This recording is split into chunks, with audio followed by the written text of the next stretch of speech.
A Folha de Londrina realiza uma série de entrevistas com os candidatos a prefeito de Londrina. A publicação da reportagem e desse podcast será feita por ordem alfabética, conforme combinado com os partidos que disputam as eleições municipais. O quinto convidado é o delegado Águila Mizuta, candidato do MDB. Olá, candidato, tudo bom? Bem-vindo a esse podcast e a essa entrevista à Folha de Londrina. Olá, Guilherme, é um prazer, uma satisfação estar aqui conversando com você.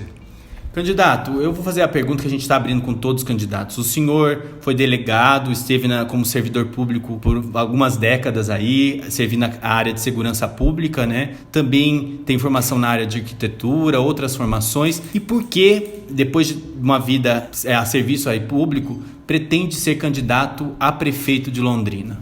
Olha, eu acho que já encerrei um ciclo da minha vida, né, dentro da área pública e entendi que assim, a disputa pela Prefeitura de Londrina é algo que eu deva realizar, pelo menos buscar essa possibilidade de me tornar o gestor da cidade, por entender que a gente pode implementar aí uma linha mais moderna de administração da cidade. Então, nós temos visto, desde a minha infância aqui em Londrina, que Londrina sempre se coloca como uma cidade do futuro, mas esse futuro precisa chegar uma hora.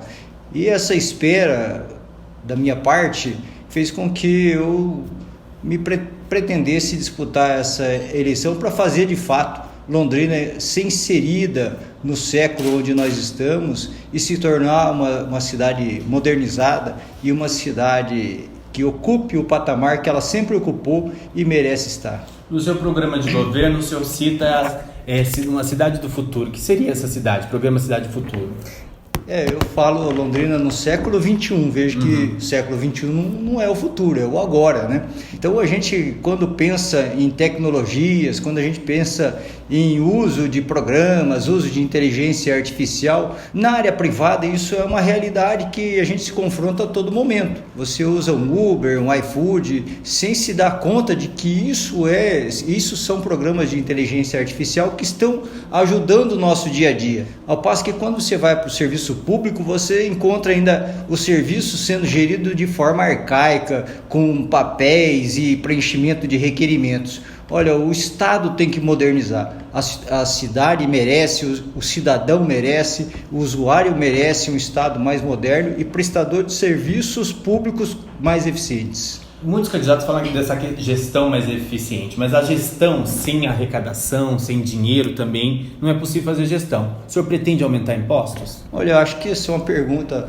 fácil de responder, até porque nenhum candidato, ele no momento da sua campanha diria que aumentaria qualquer espécie de tributo, né?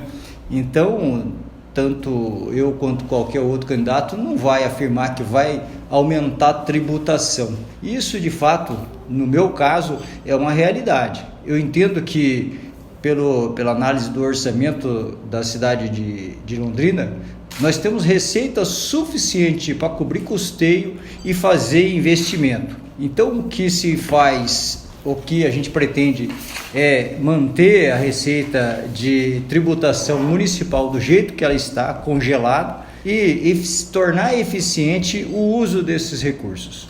Vamos falar um pouco de emprego, candidato.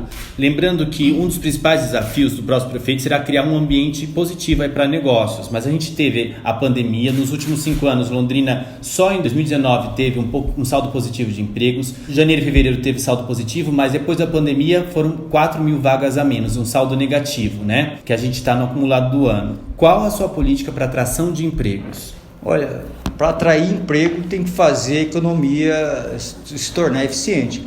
Quando a gente fala em economia, a gente tem que pensar em infraestrutura. E infraestrutura não é algo para se pensar num período de 4 anos. Infraestrutura é algo para se pensar a médio e longo prazo. Nós temos um projeto que é a cidade de Londrina, que é um projeto que já existe aí na administração anterior a essa e essa também, até faz propaganda disso, mas a cidade industrial é um elemento essencial para alavancar a economia de Londrina. Não esse projeto que eles tentam vender como mera propaganda de gestão. A cidade industrial, ela é sim um elemento potencializador da economia, mas ela tem que ser pensada dentro de um contexto de planejamento urbano. Vou dar um exemplo. Curitiba, por exemplo, lá na década de 70, ela pretendeu mudar o seu perfil para um perfil industrial. E ela contrata um urbanista chamado George William, que aliás até faleceu aí há alguns anos, e ele faz o projeto da cidade industrial de Curitiba.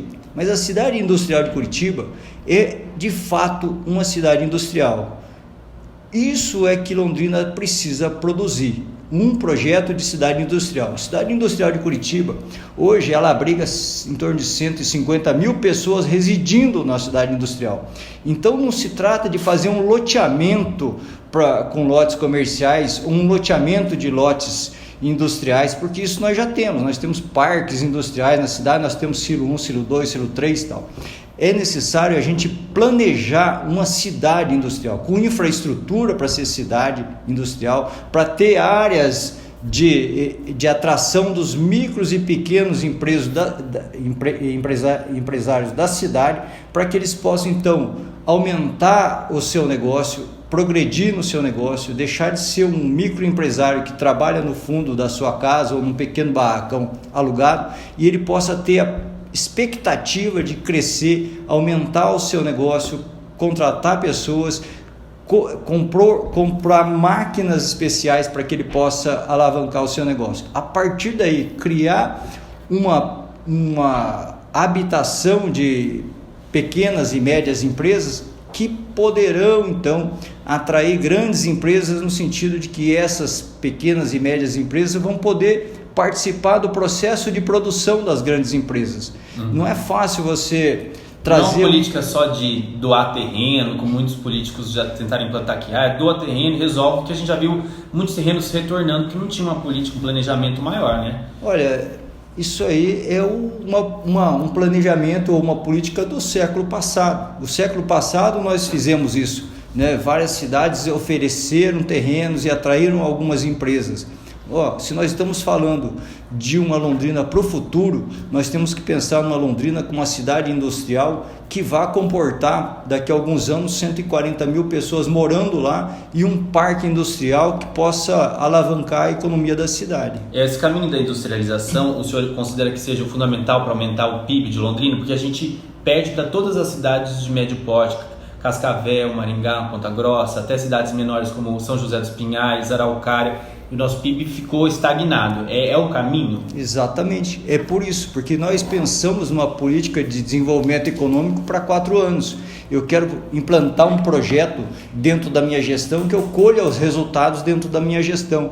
Ou seja, eu não estou trabalhando para a cidade, eu estou trabalhando para mim. Eu estou trabalhando para tornar o meu projeto pessoal conhecido, ou seja, eu ser reconhecido como o prefeito que trouxe a grande empresa ali, instalou aquela grande empresa e trouxe 2.000 empregos. Eu tenho que pensar como gestor na cidade. Se os frutos vão ser colhidos daqui 20, 30, 40 anos, isso é importante para a cidade. Não importa se daqui a 40 anos eu já morri, ninguém vai se lembrar que foi eu, assim como ninguém se lembra que foi George William que construiu a cidade industrial de Curitiba. Todo mundo pensa que foi o Jaime Lerner lá que fez a cidade industrial, né? Então, o que importa é trabalhar pela cidade. Candidato, desde 2017 se arrasta na Câmara de Vereadores o debate sobre o plano diretor participativo. Setores do setor produtivo pressionam aí porque falam que vão ter prejuízos, que amarram a novos negócios. Outros setores, até das universidades, dizem que o plano diretor não contempla, assim, tem espaços vazios urbanos que deveriam ser ocupados até com habitações populares, enfim. Como equilibrar essa balança para atender todos os setores da sociedade? É conhecer a origem do plano diretor. O plano diretor é decorrente de uma política lá que vem desde a Constituição, que trata da discussão do valor social da terra urbana. Então, a partir disso, se editou o Estatuto da Cidade em 2001, e o Estatuto da Cidade previa que todos os municípios com mais de 200 mil habitantes, no caso do Paraná, um esforço fez com que todos os municípios tivessem os seus planos diretores. Acontece, porém, que o plano diretor de Londrina, ele segue à risca o Estatuto da Cidade, para começar. E o Estatuto da Cidade, ele é construído no momento ideológico do Brasil, diferente do que nós vivemos hoje. O Estatuto da Cidade, ele é produzido no final lá do governo Fernando Henrique Cardoso, quando a social-democracia preparava um caminho para a chegada da força de esquerda que dominou o país durante tanto tempo. Hoje, nós temos aí um redirecionamento do nosso país, dos interesses do nosso país, e então o plano diretor hoje tem que ser pensado para algo que nós queremos para daqui a 10 anos. O plano diretor é um planejamento para o futuro, e nós estamos aqui com o nosso plano diretor de Londrina, ele reproduzindo o passado.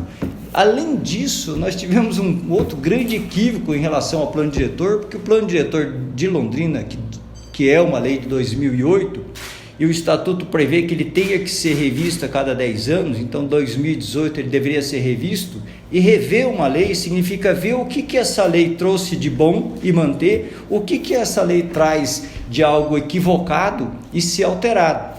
Infelizmente, houve uma produção de um novo plano diretor, que não é conexo com o atual plano diretor de Londrina. Como resolver isso, candidato? Olha, primeiro que não deveria ter sido feito isso. Agora, como esse projeto de lei está para ser votado, ainda não foi, não tem outra alternativa senão retirar esse projeto e fazer como ele deve ser feito. O plano diretor atual, ele muda o modelo de desenvolvimento urbanístico da cidade. O nosso modelo urbanístico de Londrina, que está posto no plano diretor de 2008, é um modelo que se desenvolve a cidade através das vias mais hierarquicamente estabelecidas na cidade. Esse novo projeto, ele traz um desenvolvimento urbano através de macrozoneamentos. Esse plano diretor de Londrina, ele é uma reprodução mal feita do plano diretor de Maringá. Ou seja, aquele sujeito não vai funcionar que elaborou o plano diretor, o PL 207, que é o projeto de lei do novo plano diretor, ele é um profundo conhecedor da cidade de Maringá e um péssimo conhecedor da cidade de Londrina. Esse plano diretor é equivocado, ele precisa ser retirado de pauta e se elaborar simplesmente... Começar do zero o debate. Fazer o que a lei determina, é a revisão do plano diretor que já existe. Vamos falar de gargalos. Foi feita uma reforma previdenciária, mas ainda continua um déficit financeiro e atual na Capesmel, que é garantia dos recursos para os aposentados, que consome muito do orçamento público. Como que o senhor vai resolver essa questão da Capesmel? Olha, o gestor municipal tem que ser, no mínimo, honesto, né? Pode não ser probo, pode não ser eficiente, pode não ser eficaz, pode não ser nem inteligente, mas no mínimo se exige honestidade do gestor público.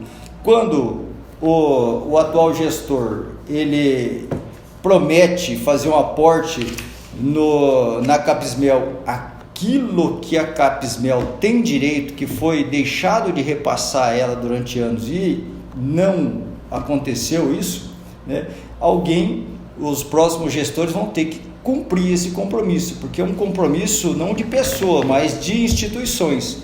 A instituição Capesmel, ela tem essa dívida, ou seja, ela tem esse crédito com a administração pública e tem que ser saldado. De uma forma ou de outra, esse aporte tem que ser feito à Capesmel e a partir daí ela vai ser uma instituição sadia. A partir daí ela consegue administrar o seu patrimônio e fazer com que os proventos de aposentadoria daqueles que dependem da Capesmel sejam tranquilamente satisfeitos com o tempo.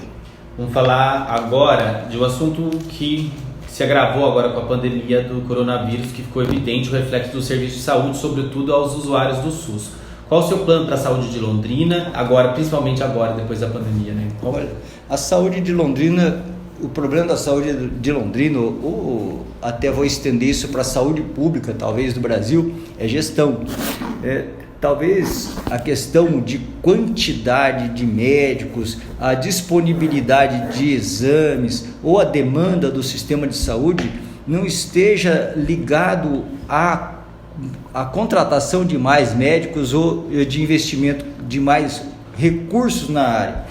Talvez a gestão eficiente torne isso mais, como eu disse, mais eficiente, ou seja, o que nós precisamos saber? Exatamente, sensoriar o sistema, quantos médicos nós temos, quantas horas esses médicos trabalham, onde eles estão, onde é que estão os exames. Já existe, candidato. Mas precisa ser, isso precisa ser visível a todos. Eu preciso entrar, pelo menos, num sistema, num programa e saber que aquele médico João fulano de tal, que é um ortopedista, ele tem consultas marcadas até janeiro, mas eu saiba onde ele está e quantas pessoas estão para ser atendida por ele. Essa transparência não existe. Eu não tenho um local onde eu saiba que aquela informação que o servidor me dá de que não tem o exame que eu preciso seja verídico ou não. Eu não sei se há um favorecimento ou não. Eu não sei se há uma reserva de vaga ou não para atender determinadas pessoas.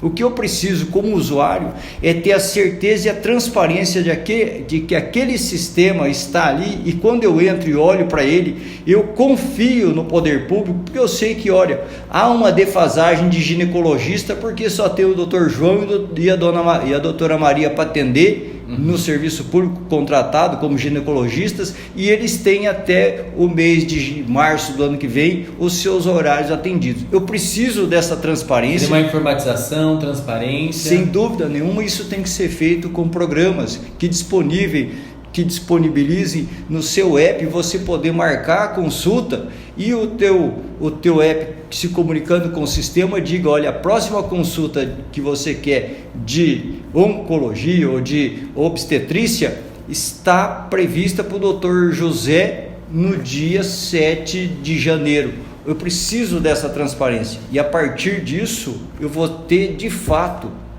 a demanda que eu tenho que atender. E onde é que está o gargalo? Se é determinada especialidade ou isso vai se resolver simplesmente com a transparência e com a gestão. Candidato, vamos falar de um problema social grave, outro que também cresceu com a pandemia do novo coronavírus. Em Londrina são 1.000 moradores de rua, segundo o último censo feito pela atual gestão.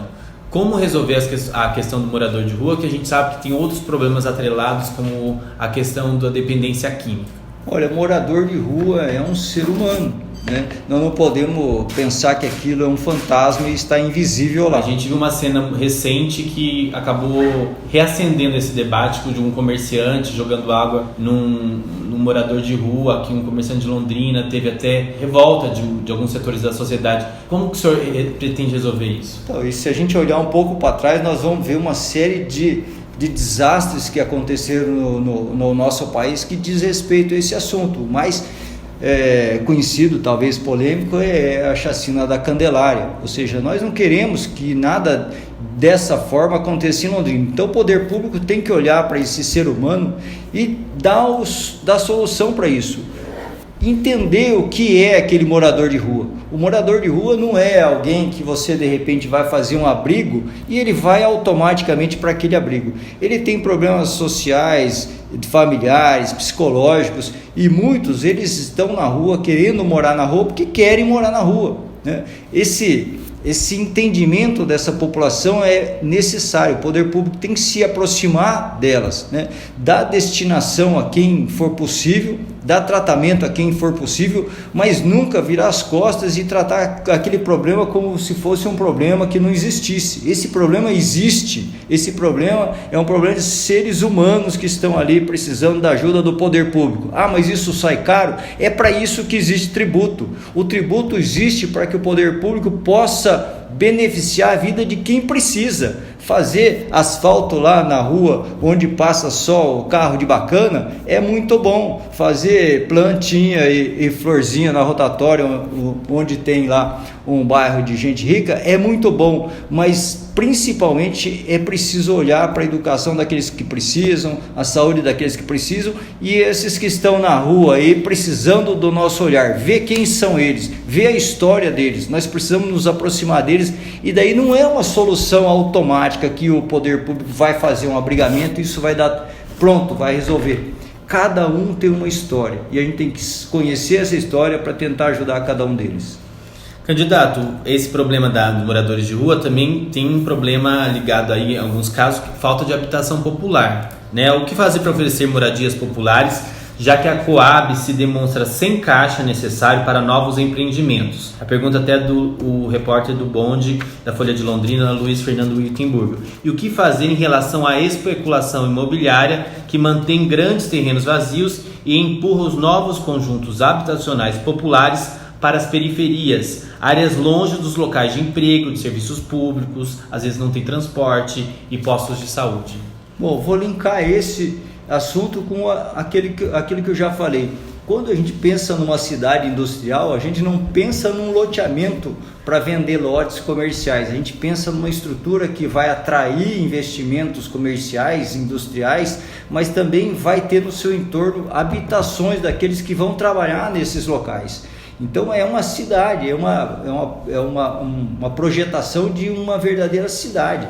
Então lá nessa área onde vai acontecer uma cidade industrial, obviamente que as áreas contíguas ali são muito mais baratas e o poder público tem que estar desenvolvendo áreas de habitação ali, levando infraestrutura, levando ônibus, a escola, o posto de saúde para aqueles locais. Quando se pensa numa cidade industrial, como eu disse, e vou repetir, estou até sendo redundante, mas não é vender ou fornecer lotes para indústrias, é mobilizar todo um contexto urbanístico para locar a indústria, o morador, o local de oferta de emprego e ofertar inclusive moradia para essas pessoas que poderão mais tarde ser a força de trabalho que essas indústrias precisarão.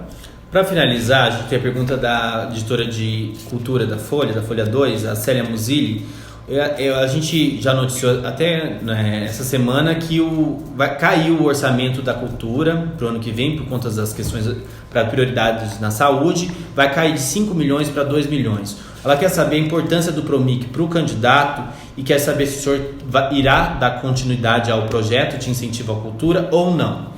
O PROMIC está previsto no meu plano de governo, está lá no meu plano de governo, está dizendo que vai ser mantido o PROMIC e o fundo destinado à cultura, porque cultura não é algo que a gente pode prescindir. Um povo sem cultura é um povo sem futuro e nós precisamos enfatizar a nossa cultura aqui.